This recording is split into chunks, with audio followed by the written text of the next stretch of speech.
नमस्कार। आज हम मौजूद है शामली में और हमारे साथ मौजूद हैं बीजेपी से विधायक चौधरी तेजेंद्र निरवाल जी। आइए इनसे बात करते हैं 2022 के इलेक्शन का मूड क्या है और कैसा है यहाँ का माहौल। तेजेंद्र जी नमस्कार। जी नमस्कार। सर, आप गली गली घूम रहे हैं, मोहल्ला मोहल्ला गांव गांव घूम रहे हैं, तो आपको कैसा माहौल लग रहा है बीजेपी का? बहुत बढ़िया माहौल है। 2017 से भी अच्छा है। तो अभी आप एक ये बताइए, जो अब लिलोन में कुछ एक मुद्दा हुआ था कि गेट पे किसी ने लिख दिया था बीजेपी के लिए ऐसा कुछ, तो क्या है वो क्या प्रायोजित था कुछ? आप कैसे भी समझ लें, मैं किसी पे क्या टिप्पणी करूं। लोग लिख देते हैं कई बार मीडिया में हाईलाइट होने के लिए। ऐसे तो बहुत लोग शहर में भी लिख सकते हैं कि यहाँ अन्य दल प्रवेश न करें, टोटल शहर भाजपा का है। लेकिन ये संभ्रांत लोग हैं, इस तरह की चीज़ों को प्रयोग करना नहीं चाहते हैं। कुछ लोग थोड़ा कर देते हैं राजनीतिक कारणों से। अभी जो किसान आंदोलन सर एक साल चला था, अभी जो है योगी जी ने अपना प्रधानमंत्री जी ने माफ़ी भी मांग ली थी, तो क्या कुछ प्रभाव लग रहा है अभी भी उसका? उसका कोई प्रभाव नहीं अभी। माननीय प्रधानमंत्री जी जितने हम्बल तरीके से एक बार माफ़ी मांगते हुए जिस तरह से वापस लिए हैं, बल्कि उसके कारण से और लोगों में एक सद्भावना बनी है उनके प्रति, किसानों में भी खास तौर से। वो भी नहीं चाहते थे कि प्रधानमंत्री जी इतना झुक कर कहें, लेकिन उन्होंने फिर भी, किसान चूंकि अन्नदाता है तो उसके सामने झुक कर ही उन्होंने देश के हित में इन कानूनों को वापस लिया है। तो सर, आपने अभी 5 साल कार्यकाल किया है और अभी आपका भी दावा है कि अभी आने वाले 5 साल भी आपके ही होंगे। तो अभी आपने 5 साल में क्या क्या मुद्दे, क्या क्या खास काम किए हैं? सबसे अच्छा काम तो कैराना कांधला के बीच में जो पीएससी बटालियन की स्थापना हुई, मैं समझता हूँ कि जितने भी काम किए वो अकेला एक तरफ है, बाकी सब एक तरफ है। क्योंकि उसके कारण से केवल विकास की बात नहीं हुई। उस पूरे क्षेत्र में जहाँ कई लाख लोग प्रभावित होते हैं, उस पूरे क्षेत्र में एक शांति व्यवस्था कायम हुई है। और उसका इतना प्रभाव है कि उसके कारण से जिस दिन से घोषणा हुई थी और शिलान्यास तक ही ज़मीनों के रेट जो लोग बेच के भाग रहे थे सस्ती दरों पर, वो वापस आ रहे हैं तो उन्हें ज़मीनें मिल नहीं रही उस रेट में, 5 6 7 गुना ऊपर मिल रही हैं। तो इतना रेट सब जगह बढ़ गया, उसके कारण से लोगों को लगने लगा अब हमें इस एरिया को छोड़कर नहीं जाना, हम यहीं बसेंगे, हमारा व्यवसाय भी यहीं चलेगा। जहाँ पुश्तैनी परिवार था, एक लगाव होता है अपनी ज़मीन से, मजबूरी में लोग छोड़ के गए थे, लेकिन अब वो अपने घरों में वापस आ रहे हैं। अधिकतर लोग आ चुके हैं, बाकी आने की तैयारी में हैं। तो बहुत बड़ी एक शांति का माहौल वहाँ है और लोगों में बड़ा अच्छा संदेश गया, और मुझे भी, क्योंकि इसने लोगों को बसाने का काम किया। जो उजड़ रहे थे उनको बसाने का काम भी हुआ है। वरना सड़क, बिजली, ये चीज़ें तो वैसी हैं कि चलती रहेंगी, हमेशा इनका मांग रहेगी, हमेशा बढ़ती रहेंगी। लेकिन जिसके कारण से लोगों के घर बसते हों, तो सबसे अच्छा काम तो वही है। बाकी 6 नेशनल हाईवे, 3 तो शामली से ही होकर गुजर रहे हैं, चौथा वो ग्रीन एक्सप्रेस भी आ रहा है जो देहरादून से, वो भी इसी विधानसभा से है। पानीपत से जो मेरठ की रेलवे लाइन है वो भी इसी विधानसभा से है। अब एक और नया हाईवे जो यहाँ से अम्बाला जाएगा, इसमें निकल के, वो प्रस्तावित है, जल्दी होने वाला है। सातवां एक आ गया वहाँ से गोरखपुर से शामली के लिए सीधा। तो इतने सारे हाईवे सपने से बाहर की बात थी। लोग एक हाईवे के लिए भी सोचते नहीं थे कि यहाँ से हाईवे निकलेगा कभी। और इस शहर से होकर गुजरने वाले 3 हाईवे हैं। मैं समझता हूँ आने वाले दिनों में, अगले 2 4 साल में ही, शामली उत्तर प्रदेश का सबसे खूबसूरत जिला होगा। तो विकास के काम की दिक्कत झड़ी सी लग गई। पश्चिमी उत्तर प्रदेश पर अगर किसी सरकार ने ध्यान दिया है तो पहली सरकार भाजपा की है, वरना इतने वर्षों से पश्चिमी उत्तर प्रदेश पर किसी ने ध्यान नहीं दिया। यहाँ पूरे क्षेत्र में सड़कों का जाल बिछा और जगह जगह कहीं स्टेडियम, हमारे यहाँ हॉस्पिटल्स, सारी सुविधाएं, ऑक्सीजन प्लांट्स, मतलब जिस तरफ भी देखो हर तरफ विकास ही विकास। मतलब उस पर कोई चर्चा भी नहीं करते विपक्ष के लोग। कानून व्यवस्था की स्थिति इतनी बेहतर है, अगर आप विपक्षियों से भी कहें ना, वो भले ही वोट ना देना चाहते हों, लेकिन इस पर वो भी प्रशंसा करते हैं कि वास्तव में ऐसी कानून व्यवस्था कभी रही नहीं। तो कितने मुद्दे ऐसे हैं जिनसे लोगों को लगता है कि उनका भविष्य, उनकी जान माल, उनकी माँ बहन का सम्मान और उनके बच्चों का भी भविष्य केवल भाजपा में सुरक्षित है। वरना जो गरीबों के लिए योजना चल रही हैं, चाहे वो आवास की योजना है, चाहे सिलेंडर मिले, चाहे शौचालय मिले, चाहे मुफ्त में अनाज का है, चाहे मुफ्त में वैक्सीनेशन का है, सबको पता है कि पिछले 3 वर्षों में, यानी कि 17 से 14 तक मोदी जी प्रधानमंत्री थे, यहाँ अखिलेश जी थे। और अखिलेश जी के समय में मेरे उसमें केवल 17 आवास आए थे पूरे एक साल में।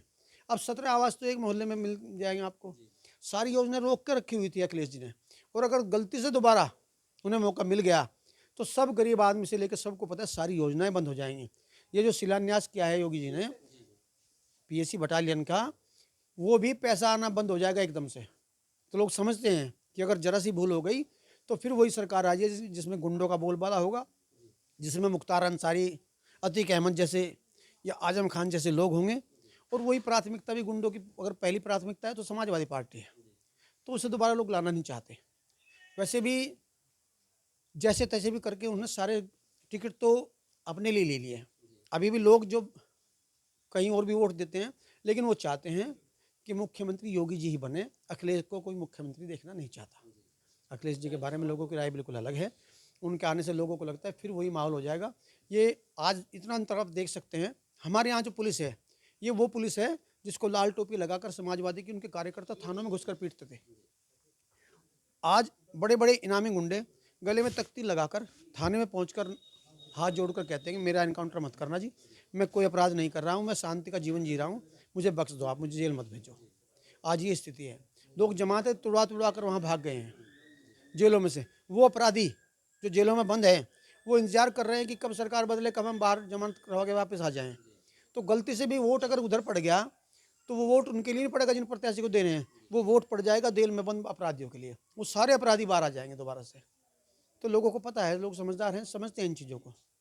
बहुत बड़ा अंतर है, कोई तुलना ही नहीं की जा सकती योगी जी के अखिलेश जी से। तो इसलिए लोग एक तरफ से ही लगभग सभी लोग, अगर एक दो कहीं किसी जगह है भी, उसको लोग खुद ही मना रहे हैं। मुझे तो बल्कि जाना भी नहीं पड़ता, लोग खुद ही मना लेते हैं, नहीं ठीक है जी। कोई किसी के मन में इस तरह का वो नहीं है, सब पक्ष में है। पूरे क्षेत्र में आप कहीं जाएं, जाट भी हमें ही ज़्यादा मिल रहे हैं, भाजपा को ही ज़्यादा मिल रहे हैं। 80% जाट मैं कह रहा हूँ कि भाजपा को मिलेगा टोटल का। क्योंकि जाट कायदे में भले कुछ भी परिस्थितियाँ राजनीतिक हो, लेकिन बॉर्डर पर जब गोली खाने की बात आती है तो सबसे पहले जो सीना सामने अड़ता है वो जाट का होता है। जितनी गोलियाँ छाती पर हमने खाई हैं वो एक गर्व की बात होती है। और बाप मरता है तो माँ विधवा भी ये कह देती है कि अपने बेटे को भी फौज में भेजूंगी, वो भी मरेगा देश के लिए जाके, वो भी लड़ेगा देश के लिए। तो ये जो भाव है ना ओलंपिक के पदक लेने में, उसमें एक जज्बा जो देश के लिए होता है वो हमारे अंदर भी बहुत है।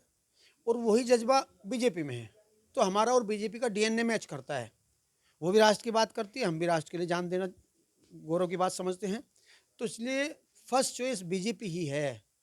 वो ठीक है, परिस्थिति में कुछ लोग बोल नहीं रहे, 10-20% लोग हैं जो ज़्यादा बोलते हैं, ज़्यादा हंगामा करते हैं। कोई प्रत्याशी गया तो कहीं झंडे दिखा दिए, कहीं कुछ कर दिया। इनसे वोट नहीं मिलती, बल्कि इनसे उनका स्तर पता लगता है कि वो किस स्तर की सोच रखते हैं, कैसी राजनीति करते हैं। अधिकतर जाट मिलेगा भारतीय जनता पार्टी को, और पहले से भी ज़्यादा सीट लेकर भाजपा सरकार बना रही है। जी, अभी आपने जाटों की बात की। अभी दिल्ली में जो है खास जाटों का करीब 200-250 जाट इकट्ठे हुए, और जो है अमित शाह जी ने भी उनके साथ में कॉन्फ्रेंस करी। तो क्या आपको लग रहा है कि जो किसान आंदोलन का जो एक मुद्दा चल उठ रहा था, उससे कुछ अभी फर्क पड़ेगा क्या? नहीं नहीं, वो हमेशा ही सभी से वो की वोटर्स की होती है। जो पुराने जिला पंचायत सदस्य हैं, पुराने ब्लॉक प्रमुख वगैरह जो प्रमुख लोग हैं समाज के, उन सब लोगों को एड्रेस हमेशा ही करते हैं, सभी समाज के लोगों को करते हैं अलग अलग जगह पे। उसी क्रम में इन सब लोगों को समझा, कहीं कोई भ्रांति सरकार को लेकर हो तो उसके बारे में थोड़ा सा लोगों को पता चले। कोई विशेष तरह का ऐसा नहीं था। वो तो अपील करना चाहिए, चुनाव है तो चुनाव में सबसे ही कहना चाहिए। और कुछ विषयों को लेकर जो भ्रांति फैलाई जा रही है विपक्षी तरफ से, उन सब पे भी सवाल जवाब बातचीत की। वो कोई भ्रांति किसी के मन में नहीं है। उन्हें पता है कि जाटों के लिए सबसे बड़ी हितैषी पार्टी भारतीय जनता पार्टी ही है। और जाट के लिए देश के लिए है। जाति की बात तो केवल चूंकि सामने से आती है तो इसलिए हमें बोलना पड़ता है, वरना हमारे यहाँ जाति की बात होती ही नहीं है। ये सर्व समाज की पार्टी है। किसी एक घर खानदान, किसी एक परिवार, किसी एक समाज, किसी एक जाति, किसी एक वर्ग की पार्टी भाजपा नहीं है। लेकिन अगर सामने वाले कुछ कहते हैं तो फिर उसके उत्तर में कुछ ना कुछ बोलना ही पड़ता है। अगर चुप रहें तो उसका संदेश गलत जाता है, इस नाते से। वरना सबके हित के लिए। और सबसे बड़ी बात है कि यहाँ राष्ट्र हित सर्वोपरि की भावना से काम किया जाता है। और अब लोगों में भावना है भी देश के लिए। अब माहौल बदल रहा है। जी, प्रदेश में जो है अभी युवाओं का बेरोजगारी का मुद्दा एक बहुत बड़ा मुद्दा बनने जा रहा है। अभी सब युवा भी कह रहे हैं कि जो है बेरोजगारी, विपक्ष भी बेरोजगारी को लेकर के जो है आक्रामक हो रहा है। तो क्या कहेंगे, अगर आप क्षेत्र की जनता से अगर आप चुन के आते हैं तो क्षेत्र की जनता को या युवाओं को आप क्या आश्वासन देना चाहेंगे? जब हम सत्ता में आए तब 18% से ज़्यादा बेरोजगारी की दर थी।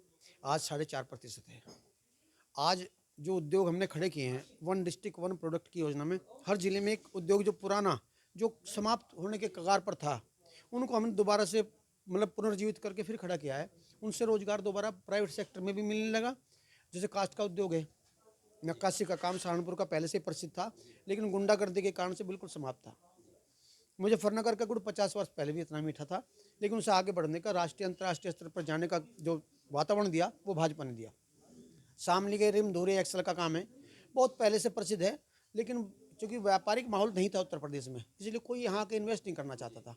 आज बाहर से 3 लाख करोड़ रुपए लग रहे हैं, उनसे रोजगार लग रहे हैं, तो रोजगार मतलब उनसे फैक्ट्री लग रही है तो रोजगार मिलेगा लोगों को, प्राइवेट सेक्टर भी मिल रहा है। 4.5 लाख के 4.5 के आसपास हमने अभी तक वो निकाली हैं जो नौकरियां लगी हैं बच्चों की। उनमें कोई बच्चा ये नहीं कह सकता कि मैं नकल से पास हो गया, मैं पैसे देकर मेरी नौकरी लग गई। सब कुछ पूरी पारदर्शिता के साथ, चाहे वो किसी समाज से, किसी वर्ग से, जो बच्चे योग्य है वो आगे बढ़ के उसको नौकरी मिल रही है।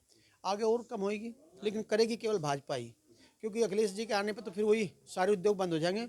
अपारण का उद्योग, ट्रांसफ़र का उद्योग और कट्टे गोली का उद्योग, ये 3 उद्योग उनके चहेते हैं, जिनको पसंद करते हैं वो, ये उद्योग फिर चल पड़ेंगे, बाकी उद्योग बंद हो जाएंगे। ये थे तेजेंद्र जी। इनका साफ तौर पे कहना है कि हमारी पार्टी राष्ट्रवाद, विकासवाद और बेरोजगार दूर करने के लिए क्षेत्र की जनता के बीच जारी है। कैमरा पर्सन के साथ लोकेंद्र कुमार।